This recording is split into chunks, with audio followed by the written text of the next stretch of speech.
Okay, everybody, I am back. I am first going to test out my audio and then I will get right into the stream. I know that I had a comment in the comment saying that I was taking too much time on the beginning of the streams and then I should go right into the topic. So I'm going to work on that. But one thing I do have to say is I cannot give up on the audio test. That's something that is very important for me. Just so you guys know, you can't you can't you can't rely on the internet when it comes to good audio. You could mess up, make a huge mistake, go through and do an entire episode, and your audio is not working. So I've learned that it's best to go through and check the audio, make sure everything's up to par before you start it. I apologize for having to do that, but that's just the way it is. Other than that, though, I am going to go ahead and get into the topics. I tested the audio, everything is working well on Rumble, YouTube, Twitch, X, and D Live, as well as Kick. So we are up and running. Today, we are starting out with, or we're going further where I left off. So with conspiracy, that's what today's episode is going to be on. So let me go ahead and do my moment of silence, take a drink of coffee, and get started with the show.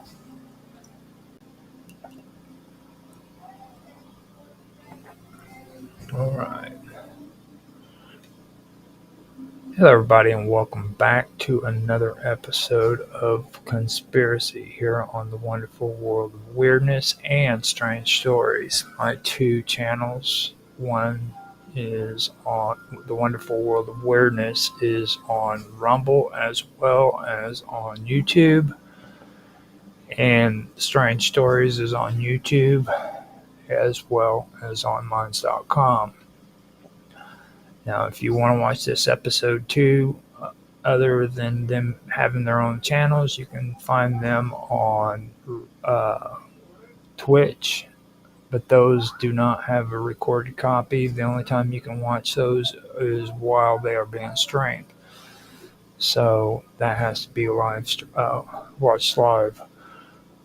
Other than that, you can check us out on X. We do live stream on X as well. That would be in my account, Roger Hansen at ROGLOL1973.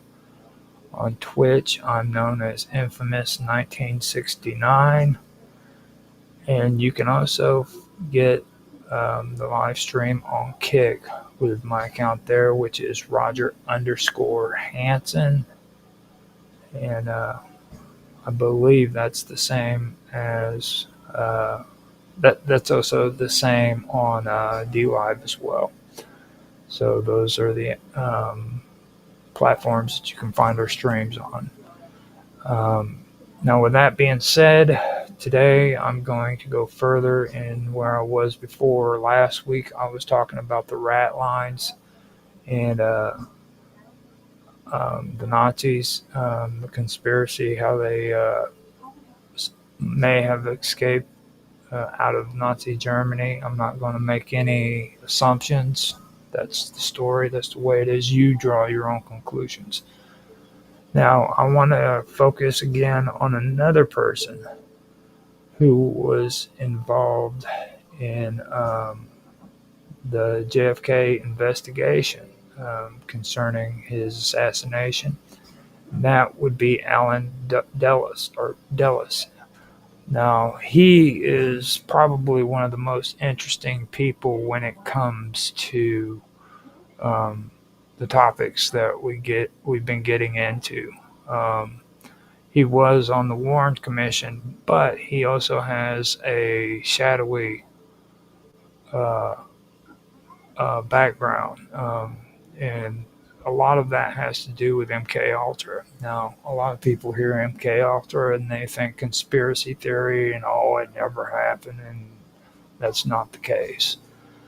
So, with that being said, I'm going to start the reading, and I'm going to let you know that everything I am saying here is not conjecture. Okay, this is stuff that has been documented, that's well known. All you have to do is research.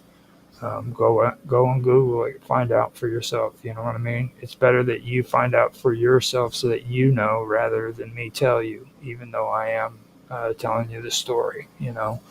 So, with that being said, here we go.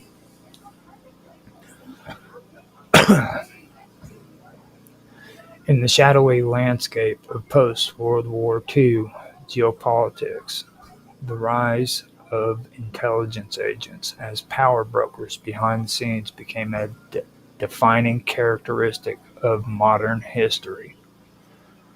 Among these, the Central Intelligence Agency, the CIA, of the United States stood at the forefront of an ideological and scientific crusade to control not only information and politics, but also the human mind itself.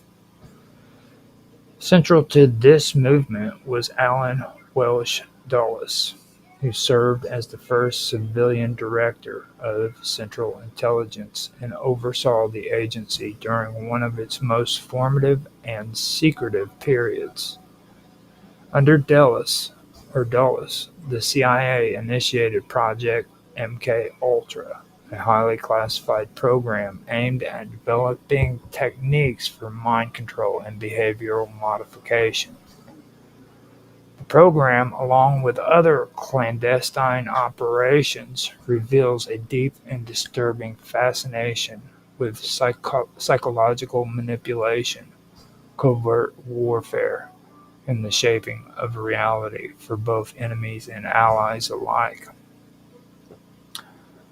Alan Dulles was a man deeply embedded in elite American power structures, educated at Princeton and a veteran of diplomatic and intelligence work. Dulles represented the archetype of the American Cold War strategist. He viewed the conflict between the United States and the Soviet Union not merely as a geopolitical struggle, but as a war for the soul of humanity. In this ideological battlefield, conventional military forces would not be sufficient.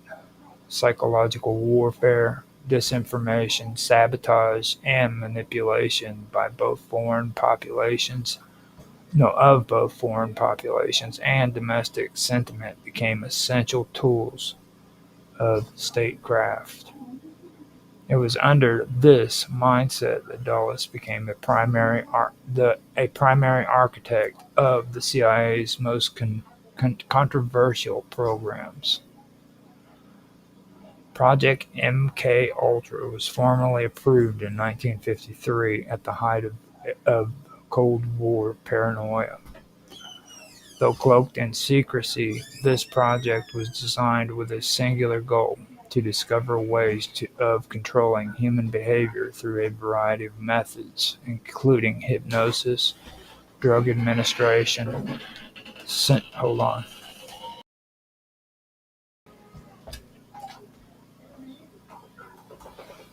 Uh,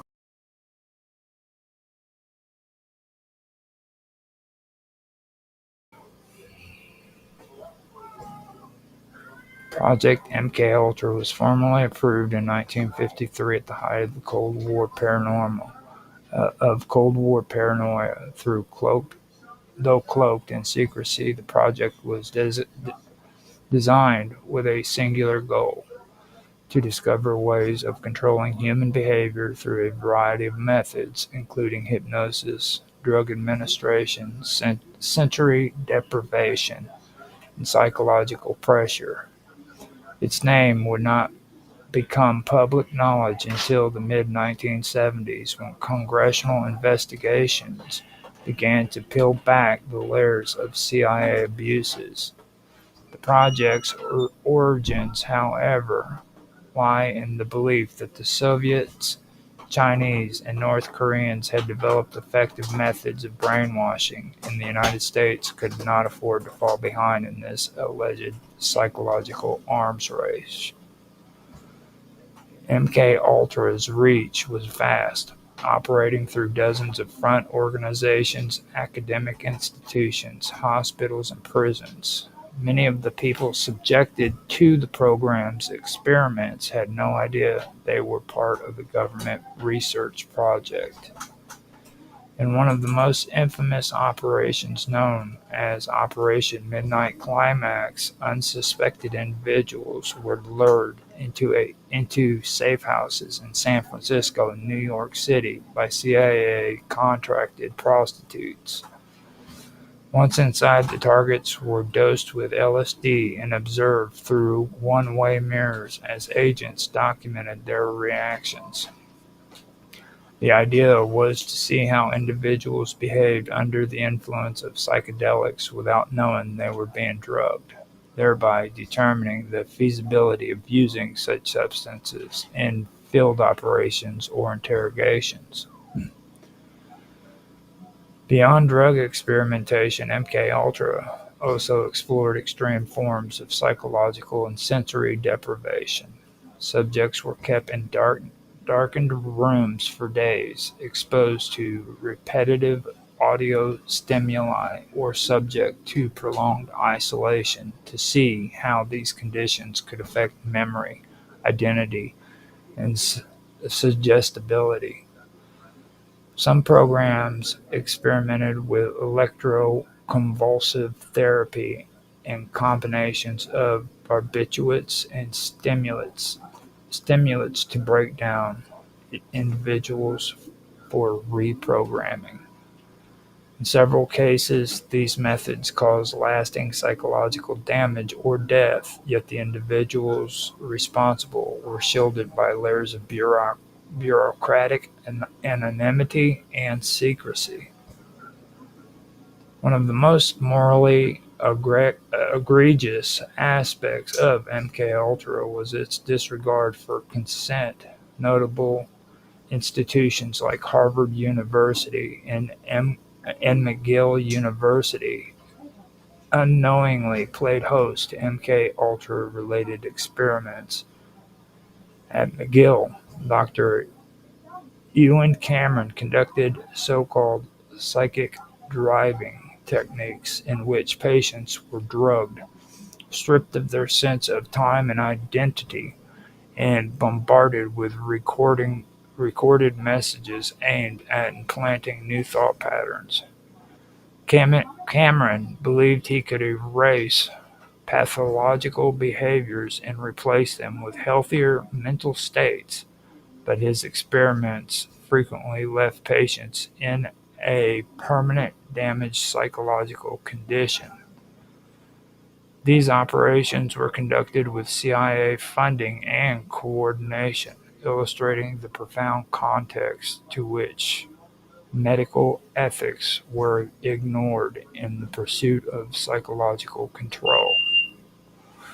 The pursuit of behavioral modification was not limited to individual subjects. Psychological manipulation became a critical component in broader CIA strategies during the Cold War. Propaganda or psychological operations were used to influence public opinion both at home and abroad. The CIA funded journalists, infiltrated newsrooms, and used front organizations to push narratives favorable to U.S. foreign policy while suppressing dissenting views. These efforts were part of a broader campaign known as Operation Mockingbird, which aimed to control the flow of information and thereby steer collective consciousness. The goal was not only to combat communist propaganda, but also to ensure the American public's unwavering support for U.S. policies, regardless of their ethical implications. Dulles' belief in the utility of psychological warfare extended to regime change operations. During his tenure, the CIA orchestrated coups in Iran and Guatemala, using disinformation, bribery, and social unrest to unseat elected governments. These operations often included psychological components, spreading fear, manipulating press coverage, and using covert radio broadcasts to demoralize or confuse populations. While the official justifications for these actions were rooted in containment of communism, the underlying strategy frequently emphasized mind games over bullets. In this context, the line between psychological warfare and psychological experimentation blurred. Knowledge gleaned from programs like MKUltra was often applied in field operations without clear ethical oversight. Techniques instead intended for national defense were turned against both foreign targets and American citizens.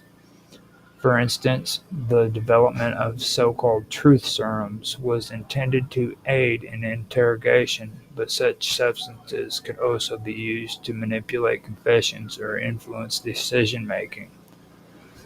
Similarly, knowledge of how to induce paranoia or psychosis could be weaponized to discredit political adversaries or foreign leaders.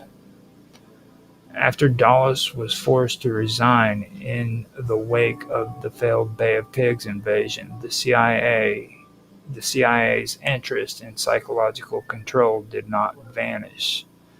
Though MKUltra was officially terminated in the early 1970s, it had already spawned a host of sub-projects and successor programs that continued under different names and auspices.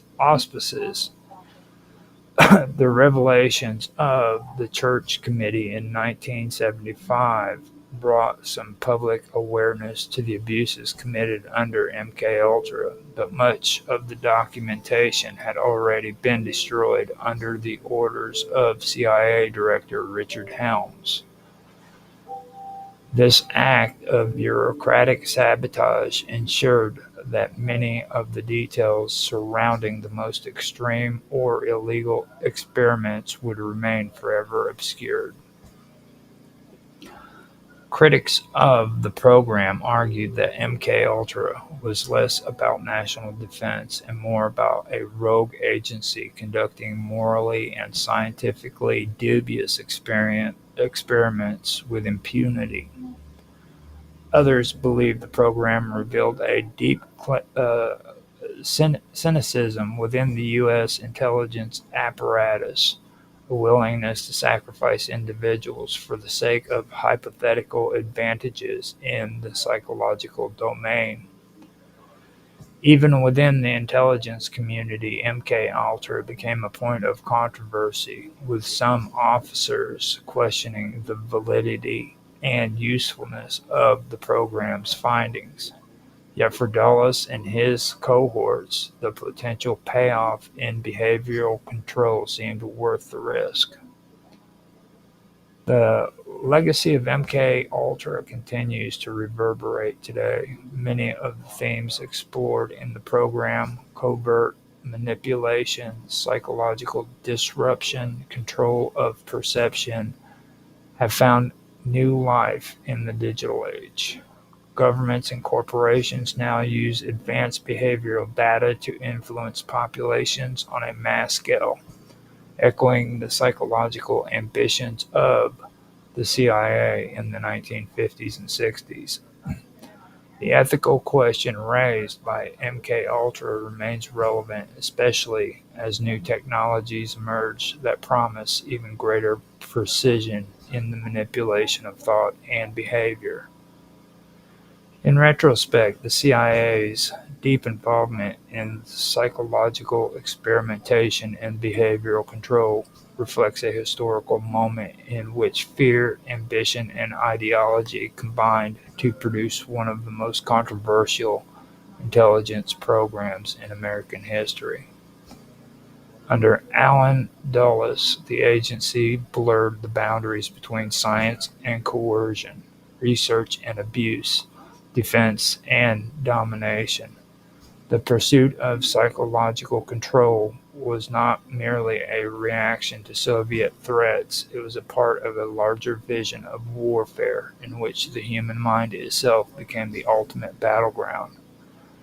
That legacy, with its dark implications and unresolved consequences, remains an indelible part of the history of American intelligence. The case of Ted Kaczynski, the infamous Unabomber, and his potential involvement in ethically dubious psychological experiments during his time at Harvard University, has drawn intense scrutiny over the years. Kaczynski, who waged a nearly 2-decade-long bombing campaign against individuals he claimed were advancing modern technology and industrial society. He claimed were advancing modern technology and uh, industrial society at the cost of human freedom, was eventually arrested in 1996.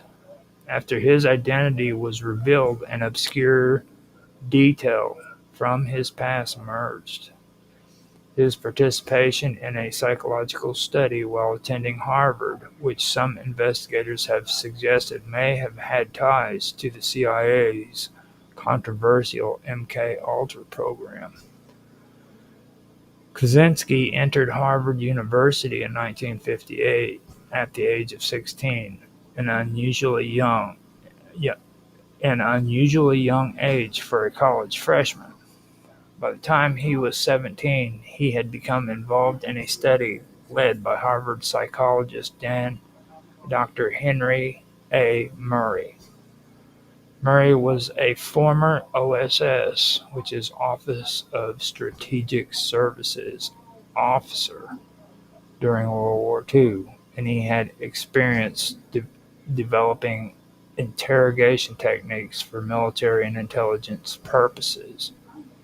The project Kaczynski participated in was officially intended to analyze how individuals responded to stress and personal humiliation, ostensibly to understand the personality development and resilience under pressure. The actual implication of the study was far more intense than its academic language suggested. Kaczynski and other student volunteers were subjected to what many later described as psychological abuse. Participants were asked to write essays about their personal beliefs and philosophies, only to have those essays used against them in later sessions. During these sessions, they were subjected to hours of hostile interrogation in which their core values, intelligence, and identity were repeatedly attacked by professional interrogators, all while their reactions were filmed and analyzed. These sessions occurred weekly over a span of nearly 2 years, and while there is no direct evidence that Kaczynski's participation in the experiment directly caused his later violent actions, many psychologists and historians believe the experience could have contributed to his mental deterioration. The fact that Kaczynski was already socially isolated and extremely intellectual made him particularly vulnerable to the kind of psychological manipulation employed by Murray's studies. At the time of these experiments, the CIA's MK-Ultra program was actively funding and conducting secret mind control experiments across the United States and Canada. MK-Ultra was known for its use of LSD, sensory deprivation, hypnosis, and other forms of psychological manipulation, often performed on unwitting subjects. The program sought to discover methods for controlling human behavior, often with the goal of producing agents who could resist interrogation or who could be programmed to perform specific tasks. Although there is no definitive evidence proving that Murray's experiments was a direct part of MKUltra, there are a number of factors that suggest at least a thematic or philosophical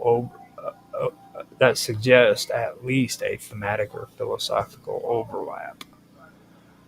First, Murray had established intelligence had established intelligence connections from his time in the OSS, which eventually became the CIA. Second, the methods he used mirrored those employed in MKUltra founded projects, particularly the emphasis on breaking down the subject's personality through humiliation, stress, and interrogation. Finally, the timing coincides with the peak years of MKUltra operations. One of the complicated factors in linking the Harvard experiment to MKUltra is the absence of declassified documents that specifically name Murray's study as a part of the program.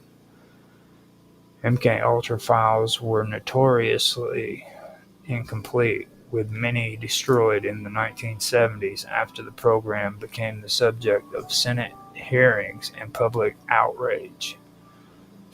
Still, researchers argue that MKUltra operated through a network of front organizations and contractors, meaning that funding and oversight were often hidden under layers of bureaucracy and academic cover. For Ted Kaczynski, the Harvard experiment seems to have been a pivotal moment in his life. Although he never explicitly blamed the study for his later actions, letters he wrote from prison and notes in his journal indicate that he saw it as a deeply traumatic experience.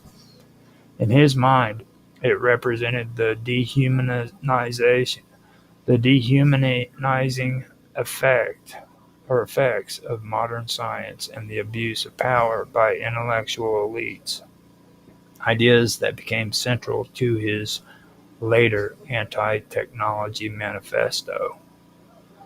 The legacy of the experiment has led to renewed calls for ethical oversight in psychological research. It also highlights the disturbing proximity of academic institutions to military and intelligence agendas during the Cold War.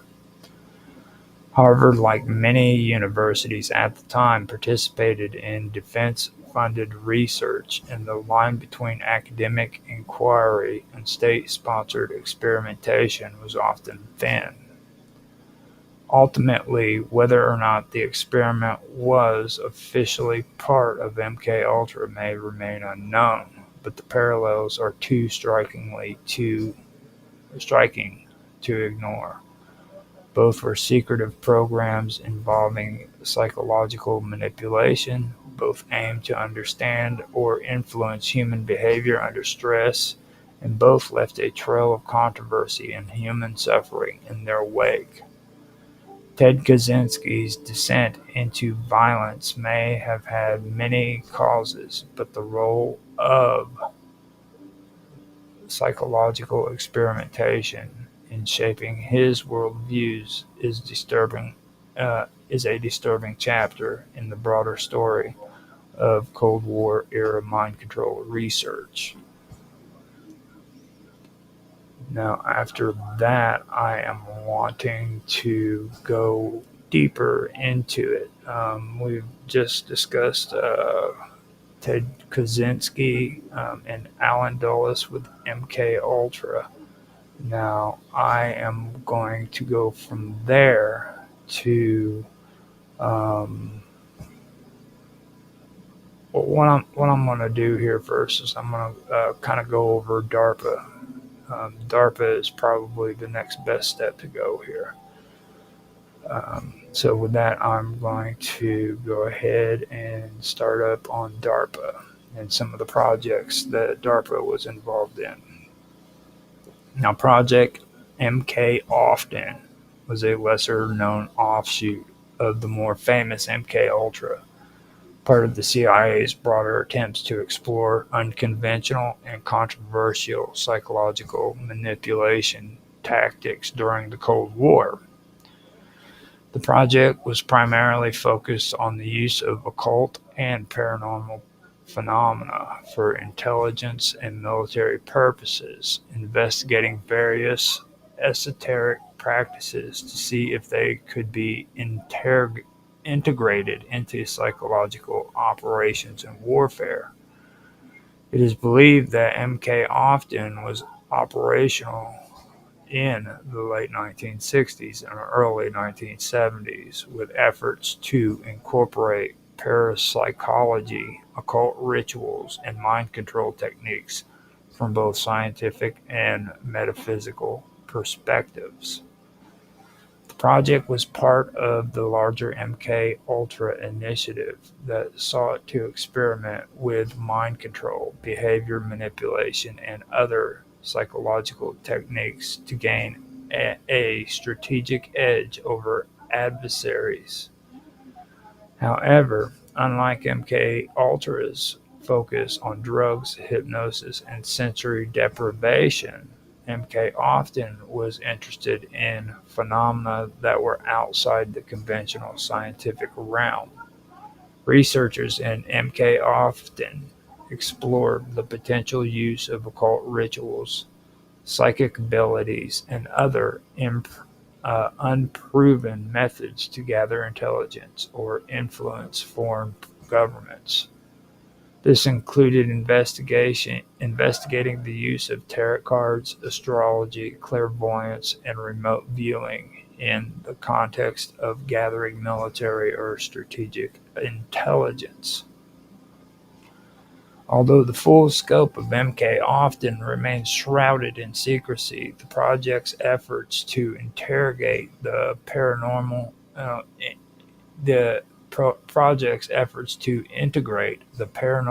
into espionage operations are a notable reflection of the era's experimental and often controversial approaches to intelligence gathering. The CIA was interested in every conceivable method of gaining an advantage during the Cold War, and MK Often's investigation into the supernatural underscores the extremes to which the U.S. government was willing to go in its search for intelligence tools.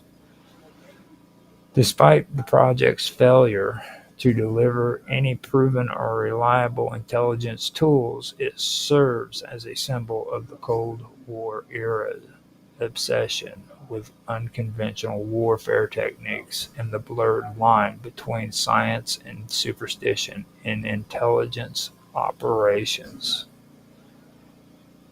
MK Search was another CIA program that operated within the broader MK Ultra framework, designed to study chemical and biological agents for use in warfare and intelligence operations. While MK Ultra focused on drugs, hypnosis, and psychological manipulation, MK Search aimed to develop new and more potent means of control using toxic substances, biological agents, and other chemical weapons. This program represented the intersection of psychological and physiological warfare as it sought to develop methods for incapacitating or controlling enemy forces in covert and highly effective ways. MK Search ran experiments on a range of substances, including various nerve agencies, psychochemicals, and incapacitating agents that could potentially be used for espionage, assassination, or covert operations. The project explored how chemical agents could be delivered to targets without detection, and how they could be used to manipulate or incapacitate individuals in a variety of covert missions. As with other MK Ultra programs, many of the tests were conducted on unwitting subjects, including civilians and military personnel, often with little regard for their safety or well-being. MK Search was part of the U.S. government's broader interest in chemical warfare and biological warfare during the Cold War. While chemical weapons were banned under various international treaties, these projects operated in a gray area, with the government exploring the potential military advantages of such agents despite the ethical and legal implications. The program's research contributed to the development of chemical agents used in later military operations and served as a stark reminder of the darker side of the Cold War arms race, where the boundaries of ethics and legality were often tested in the pursuit of national security. After that, there's Total Information Awareness, which is TIA, and that was a controversial and ambitious surveillance program initiated by the U.S. government in the early 2000s, aimed at collecting vast amounts of data on individuals to detect potential threats to national security. The program was created by the Information Awareness Office, which was part of the Defense Advanced Research Project Agency, DARPA, and it sought to analyze and process information from various sources, including financial records, communications, and travel data, to identify potential terrorist threats before they could materialize. The main goal of TIA was to build a comprehensive database that could be used to track individuals' activities and uncover patterns indicative of terrorist activity. This included the use of data mining techniques, which would scan large amounts of data for irregularities, and the application of predictive analytics to forecast potential threats. The program was designed to help authorities preemptively identify and neutralize security risks, making it a key part of the U.S. government's post-9/11 efforts to improve national security. However, TIA faced significant backlash due to its scope and the potential for violations of privacy and civil liberties. Critics argued that the program was a form of mass surveillance that could allow the government to monitor citizens without their knowledge or consent.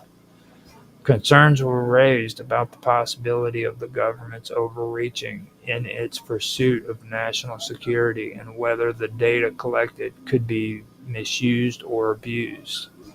As a result, TIA was eventually defunded by Congress in 2003, but its legacy continues to influence the way governments around the world use technology for surveillance and counter-terrorist operations.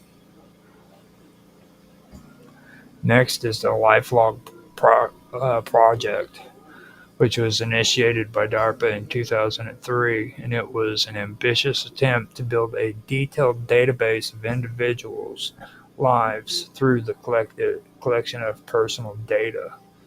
The project aimed to create a comprehensive digital record of a person's activity, thoughts, and interactions, capturing everything from daily routines to conversations, interactions with others, and even emotional states. This information would be gathered through the use of sensors, cameras, GPS devices, and other tracking technologies with the goal of building a vast interconnected web of personal data. While the LifeLog project was initially conceived as a way to help individuals organize their own lives and create a personal digital archive, it was soon viewed as a potential tool for surveillance and intelligence gathering. The idea was to track individuals in real time and use the data to analyze their behavior, identify trends, and predict future actions. This concept foreshadowed the development of modern social media platforms and the increasing use of data analytics to profile individuals based on their own online and offline activities. In 2004, the lifelong project was abruptly canceled, coinciding with the rise of Facebook, MySpace, and other social media platforms. Although the lifelong project was terminated, many of its ideas and technologies found their way into these commercial platforms, where they continue to be used to track and analyze user behavior. The LifeLog project represents an early example of how digital surveillance and data collection could be used not just for military or intelligence purposes, but also for social and economic manipulation in the digital age. Silent Talk was a covert program explored by various U.S. intelligence agencies, including the CIA, during the Cold War, which focused on researching remote communication techniques. This project sought to investigate the potential for transmitting thoughts or communications without the use of speech or external devices, a form of thought transmission that would provide intelligence operatives with the ability to communicate covertly without being detected by adversaries. This project was part of a larger series of experiments conducted by the U.S. government to explore unconventional methods of communication, manipulation, and control, including efforts to harness telepathy, nonverbal signals, and other psychic phenomena. The aim of Silent Talk was that to develop a form of silent communication that could be used in sensitive operations, enabling spies and intelligence officers to pass information to one another without making a sound or using any visible gestures. Although the project did not yield definitive results or usable technology, it reflects the broader fascination with the potential for advanced and untraceable communication techniques. The U.S. government's interest in this area was influenced by the growing field of parapsychology during the mid-20th century, where claims of psychic abilities like telepathy and clairvoyance were being investigated as possible military tools. Despite the lack of concrete success, Silent Talk represents an example of the CIA's willingness to experiment with the limits of science, technology, and the mind during the Cold War. The project remains an obscure and largely unacknowledged part of the broader pattern of unconventional and secretive government research into espionage, psychological warfare, and intelligence gathering. The program's existence was primarily kept under wraps, and much of what was pursued remained speculative, as declassified documents on the subject provide little tangible evidence of its outcome. However, it underscores the continual exploration of unconventional methods during this period, which set the stage for future advances in non-traditional military and intelligence techniques. Project Iceworm was a top-secret U.S. military project, primarily run by the Army Corps of Engineers in cooperation with the CIA, which aimed to build a network of underground missile bases beneath the ice sheets of Greenland during the Cold War. The primary goal of Iceworm was to create a network of nuclear missile sites capable of launching intercontinental ballistic missiles (ICBMs) directly into Soviet territory. The project's name was derived from the conditions under which it was to be carried out, deep within the ice sheets, using the natural features of the environment to house and protect missile silos. The secret nature of Iceworm was such that its existence was only revealed to the public many years later, following the Cold War. The project was conceived during the early 1960s as a countermeasure to Soviet nuclear capabilities, particularly to deter potential nuclear strikes on U.S. soil. The idea behind Project Iceworm was that the missile sites would be hidden beneath thick ice, making them impervious to Soviet detection and attack, and ensuring a robust deterrent capability. The project involved extensive engineering challenges, including the construction of tunnels deep beneath Greenland's ice sheet, a task that posed both significant logistical and technical hurdles. However, the project was abandoned in the 1970s after it became clear that the environment and technical difficulties of such an undertaking were unsurmountable. Iceworm was officially deemed a failure due to its high cost, the unstable nature of the ice, and the realization that the sites were not as secure as originally believed.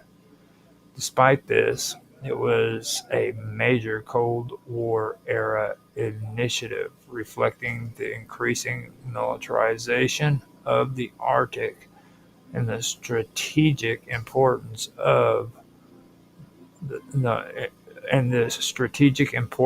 the U.S. placed on maintaining a powerful nuclear deterrent against the Soviet Union. Project Iceworm is an example of the Cold War.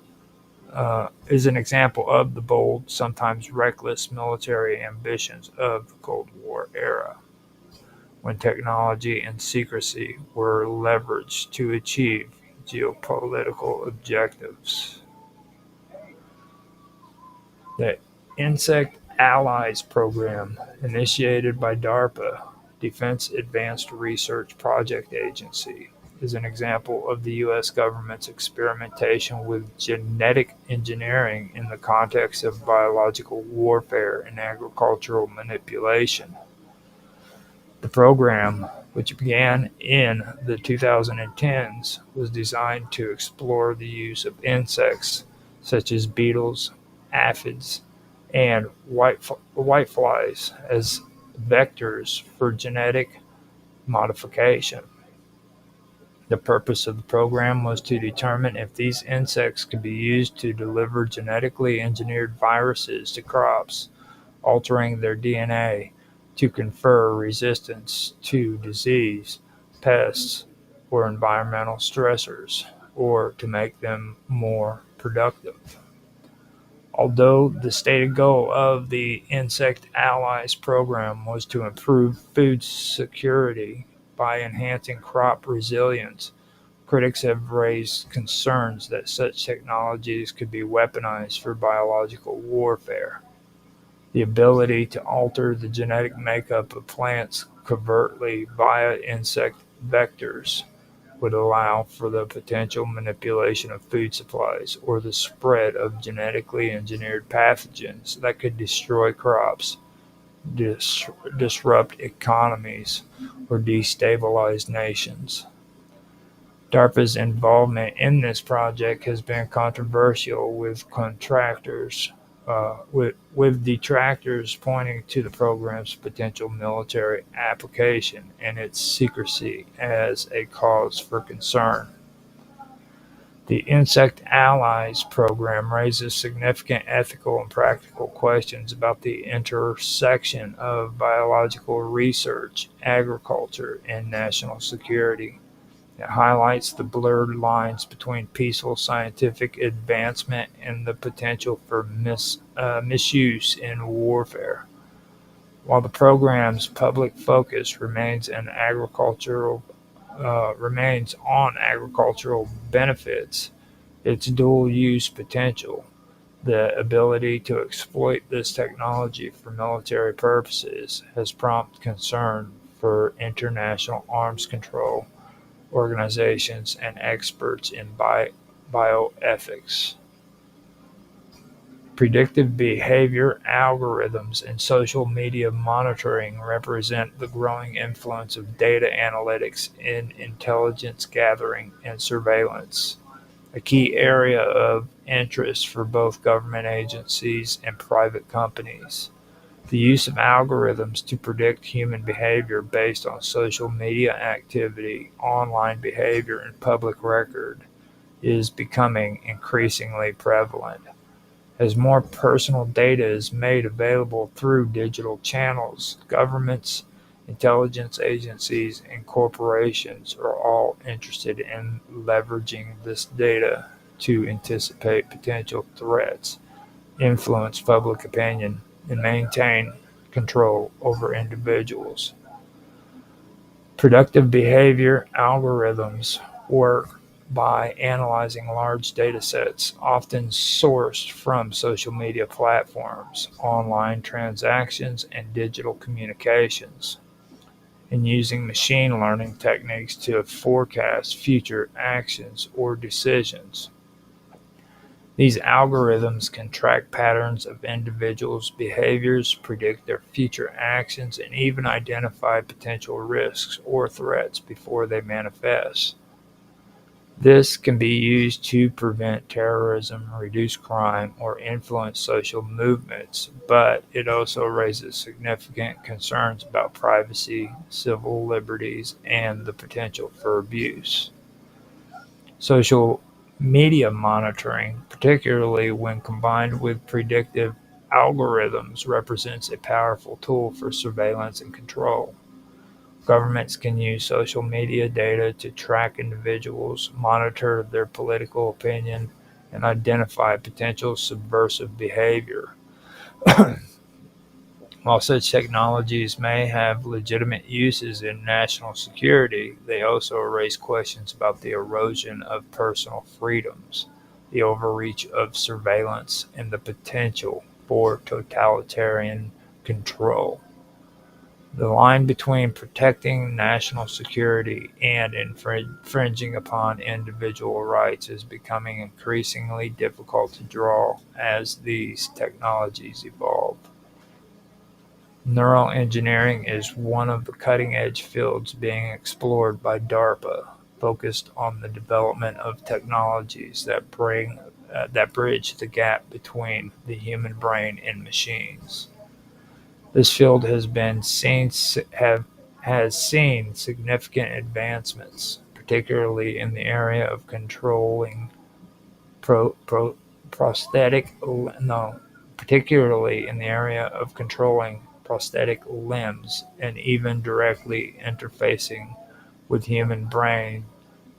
with the human brain to control technology. The goal is to create a brain-computer interface, that's a BCI or BCIs, that can directly translate neural signals into commands for robotic limbs, offering a future for people with disabilities, especially those who have lost limbs, can regain full function and control over their movements. In the military context, DARPA has been particularly interested in developing neuroengineering technologies that can enhance soldiers' capabilities, both physically and mentally. For example, through neural interfaces, soldiers could potentially control robotic exoskeletons, drones, or other machines using just their thoughts, increasing their operational effectiveness and efficiency. Additionally, DARPA has also explored the idea of neuroengineering as a way to treat PTSD or other psychological conditions that affect soldiers, using technology to modify or regulate brain activity to improve mental health outcomes. On the other hand, this technology raises concerns about privacy, autonomy, and the potential for manipulation. As BCIs become more advanced, the possibility for unauthorized access to an individual's thoughts, memories, or emotions could become a reality. Furthermore, the use of neural engineering technologies for military purposes, such as enhancing soldiers' cognitive abilities or controlling their movement, may blur ethical lines and lead to unintentional consequences. The advancement of these technologies represent both the promise of improving human life and the danger of creating new forms of surveillance or control. The development of autonomous robots and weaponry is one of the most controversial and impactful areas of DARPA's research. One of the most well-known robotic projects funded by DARPA is Atlas, a humanoid robot designed to perform a wide range of tasks, including search and rescue, military operations, and hazardous material handling. Atlas, a product of DARPA's Robotic Challenge, is designed to operate in environments that are too dangerous for humans, such as disaster zones or combat situations. The development of autonomous robots like Atlas is part of a larger initiative by DARPA to create robotic systems that can function independently, making decisions in real time without the need for human oversight.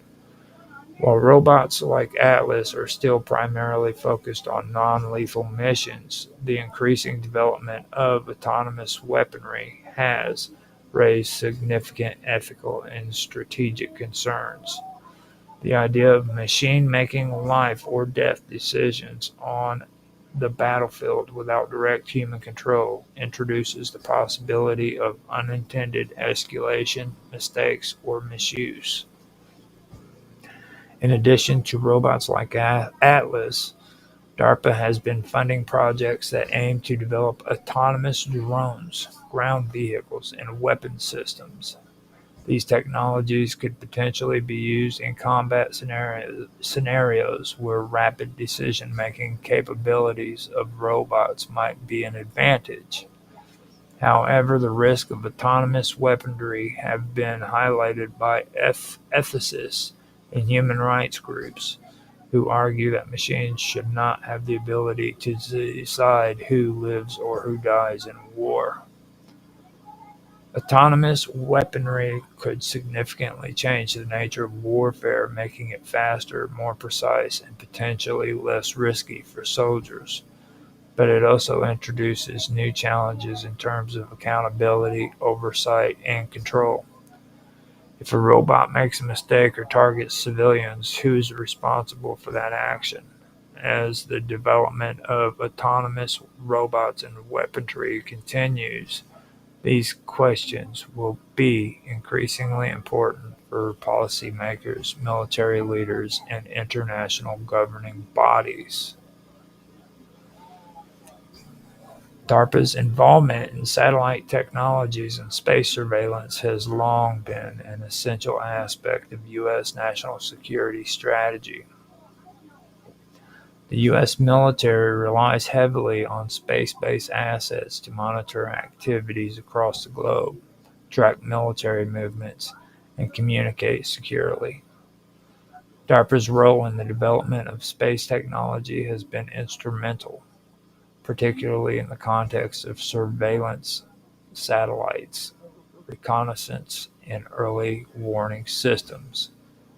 The Black Budget refers to the secretive and classified funding allocated for those projects, often involve highly advanced cutting-edge technology that is not disclosed to the public or Congress.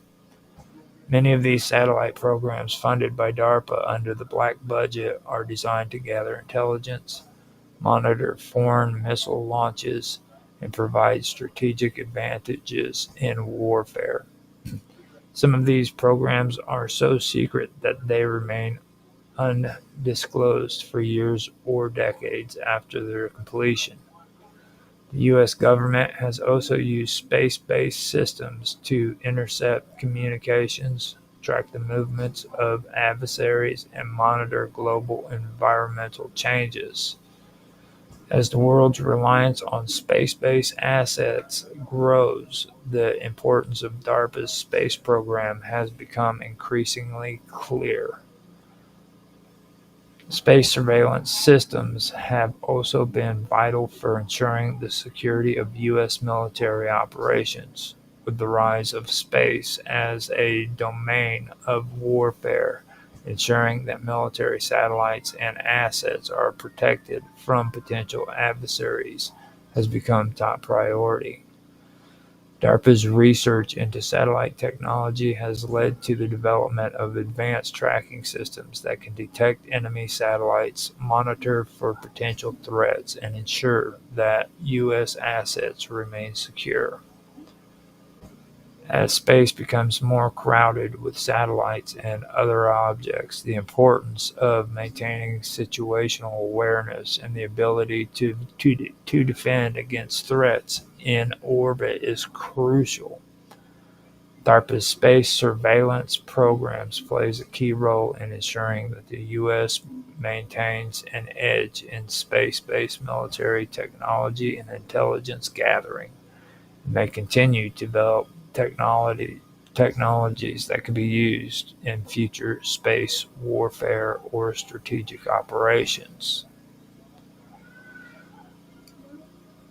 Project MK Often was a covert DARPA-funded initiative that was reportedly aimed at exploring the psychological effects of drugs, mind control, and behavioral modification. While details surrounding the project remain scarce due to its classified nature, it is believed that MK Often was part of a broader set of experiments, many of which fell under the umbrella of the larger MK Ultra program.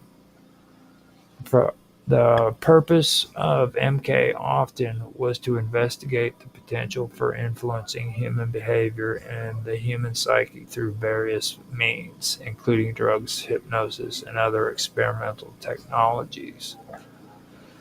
The program, which spanned from the 1960s to the 1970s, followed in the footsteps of previous mind control experiments conducted by intelligence agencies such as the CIA. The goal was to study how certain substances, techniques, or methods could be used to alter human behavior, particularly in military purposes. In particular, the project sought to explore the possibility of using behavioral modification for both intelligence gathering and psychological warfare. The ultimate aim was to gain an advantage in the realm of human cognitive control and influence. One of the major concerns raised by MK Often and its association with MK Ultra was the ethical implications of the experiments. Many of the individuals who were subject to these tests were not informed of the risks involved and were often used without their consent. The idea of manipulating or controlling individuals in such a way raised alarms in both public and legal circles, especially as more information about MK Ultra and related projects came to light. MK Ultra and MK often highlight a disturbing aspect of DARPA's history: the willingness to explore and sometimes implement highly controversial and morally questionable techniques for the purpose of gaining strategic advantage. The question remains as to what extent these experiments were ethical and what lasting effects they may have had on the individuals involved. Today, these projects serve as a chilling reminder of the potential for misuse of science and technology in the pursuit of military or political goals. MK Search was a secretive program launched by DARPA that focused on the study of mind control and behavioral modification techniques as well, similar to the MK Ultra project. The program was intended to assess the potential of using various methods such as hypnosis, drugs, and other forms of psychological manipulation to influence the control and behavior of individuals. The project was part of a larger initiative that sought to understand how psychological techniques could be utilized for military intelligence and operations. The MK Search program, which ran during the 1960s and the early 1970s, aimed to develop ways to control or alter the actions and decisions of individuals without their knowledge or consent. This involved experiments with mind-altering substances, sensory deprivation, and other methods to study the malleability of the human mind. In particular, the program explored how psychological techniques could be used to extract information from subjects, alter their memory or perception, or influence their actions under duress. As with MK Ultra, the MK Search program raised serious ethical concerns, especially regarding the lack of informed consent from participants. The use of drugs, hypnosis, and other manipulation techniques in controlled settings raised questions about the boundaries of medical and psychological research. There were concerns about whether the subjects were being exploited for research purposes or whether they were being subjected to unnecessary harm. Today, MK Search is part of the broader legacy to convert government operations that sought to control and manipulate the human mind. No, MK Today, MK Ultra is part of a broader legacy of covert government operations that sought to control and manipulate the human mind. These programs, which continued for decades, remain controversial due to their often unethical nature and the long-term effects they had on the subjects involved. The MK Search program was an early example of how the military and intelligence communities used scientific research in the pursuit of power, often at the expense of basic human rights. The Total Information Awareness (TIA) program, initiated by DARPA in 2002, was one of the most ambitious surveillance projects ever conceived by the U.S. government. Its primary goal was to develop a system capable of collecting, analyzing, and storing vast amounts of data from various sources, including public and private records, communications, financial transactions, and more. The idea behind TIA was to create a comprehensive system of surveillance that could identify potential threats to national security before they materialized. The TIA program aimed to merge disparate sources of data using advanced algorithms and data mining techniques to detect patterns and correlations that could indicate terrorist activities or other threats. The project's vision was to create a system that could predict and preemptively address national security concerns by analyzing massive amounts of information in real time.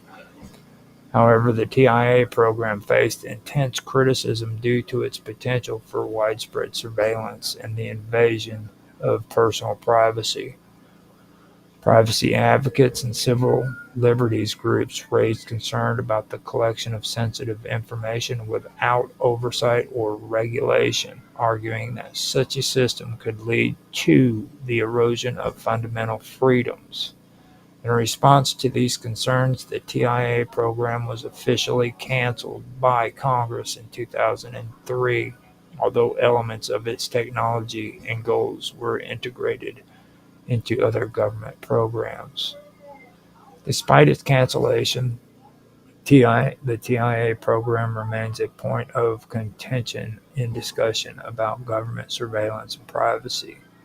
Technology developed during the program was seen as a precursor to the kind of mass data collection and analysis that would later become more prevalent in the age of big data and advanced analytics. It was a clear reflection of the growing influence of surveillance technologies in the post 9/11 era and the increasing tendency of governments to use technology in the name of national security. The LifeLog project developed by DARPA was an ambitious attempt to create a detailed and continuous record of an individual's life. The idea was to use advanced technology to capture everything a person did, thought, or experienced throughout their day.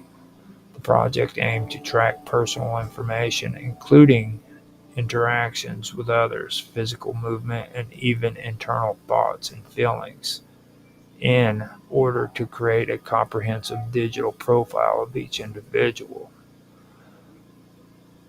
Long, no, Lifelong was originally intended as a tool for personal development and enhanced decision making. By collecting vast amounts of personal data, the system would theoretically be able to help individuals make better choices based on their past behavior and experiences. The project was particularly focused on creating a digital memory for individuals, essentially recording and storing everything they experienced in a way that would allow for easy retrieval and analysis. However, concerns of privacy and potential for abuse quickly emerged. The idea of having every aspect of one's life recorded and analyzed by a machine raised significant ethical issues. Critics argued that the LifeLog project had the potential to create a dystopian future where personal freedoms were violated and individuals' every move and thought were monitored by the state.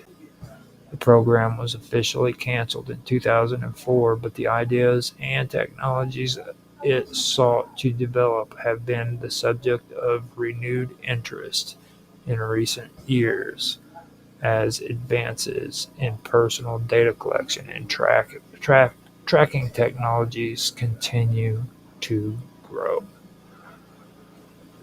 So that was a pretty interesting part of what I wanted to bring up. It's a big read, and I think I may have repeated some of that. I'm not quite sure if I did, but it's okay because this had to go for an hour, and it was good to at least do it as a review. Um, Now, I wanted to go through DARPA, Ted Kaczynski, and I also wanted to cover Alan Dulles, which I just did. But now I also want to go through two more programs, or three actually, that I want to work on. I want to come back and I'm going to go back over in more depth Operation Mockingbird. And then there was also Project Agile and Project Bluebird, which are two programs that were within DARPA that I really want to go over in more detail. All the ones that I just read were ones that were barely ever heard about, um, but they did exist. Some of them were really far out there. You can still hear a lot about it from people when they discuss this topic. A lot of them don't really know the actual naming of them, but they all know that it originally came out of ideas from MK Ultra. You know what I mean? So that is what I wanted to do today. I'll come back and I'll do those too. I've got more um, things that I want to cover as well, other than MK Ultra and Dallas. So there's going to be more in store than just that, because this is a huge topic that I've been talking about. I want to start talking about Operation Paperclip, the Bikini Atoll. Also, I'm wanting to get into NUMIC and the U.S. Israel nuclear agreement that they had going on too. That'll bring me into the topic of Karen Silkworth and Vanunu. Uh, Mordecai Vanunu, if nobody's heard of him, he's a very interesting character that has been real heavily overlooked when it comes to people talking about conspiracy. So I'm going to be bringing him up eventually too. So I've got a lot of stuff ready for this year's season of conspiracy. So stick around. If you like the uh, video, please like, subscribe, share, make comments. Feel free to make comments. Don't worry about it. Just don't be a dick about things. If you got feedback, just give some feedback. And I mean, if you have critical feedback, whatever, constructive criticisms, do that too. Just kind of be respectful. I always say, we all don't have to agree on everything. Just learn how to respect one another's points of view, things of that nature. And if you do make a comment, I will respond. That's one thing that I really love doing, is having conversations. So thank you guys for watching. I hope you have a good day, good morning, good evening, whichever time of the day it is for you. And with that, I am going to end the stream. Thanks for watching.